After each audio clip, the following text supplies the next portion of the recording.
Shortly after the announcement this morning, the interim police chief Yvette Gentry officially fired two more police officers involved in the Breonna Taylor case, detectives Myles Cosgrove and Joshua Janes. They were involved in the Breonna Taylor raid. The detectives are now having their say, each sending an email to the entire police department. Heather Fontaine tonight is sharing what they're seeing.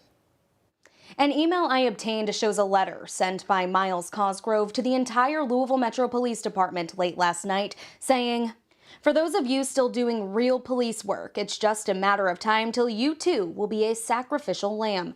I plead with you, do nothing." The LMPD detective fired over his role in the shooting of Breonna Taylor told officers that LMPD's leaders aren't afraid to perform hatchet jobs on you either. In his termination letter, Acting Chief Yvette Gentry said Cosgrove failed to properly identify a target when he fired 16 rounds into Taylor's apartment. He blames his termination on political pressures, as does Detective Joshua Janes.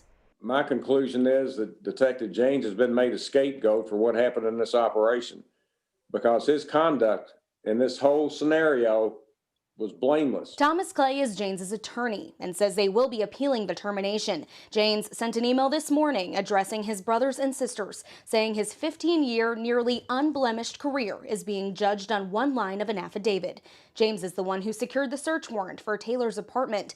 Gentry's termination letter says he was untruthful in the affidavit because he did not verify with a U.S. postal inspector about packages linked to Jamarcus Glover, Taylor's ex-boyfriend. Detective Janes told the truth as he understood it at the time he prepared that search warrant affidavit. Both detectives describe death threats that they and their families have received. I talked to Cosgrove's attorney, and he says they'll also be appealing the termination. Meanwhile, the FOP calls the termination unjustified and says they'll be standing with them during that appeals process. For WHIS 11 News, I'm Heather Fontaine.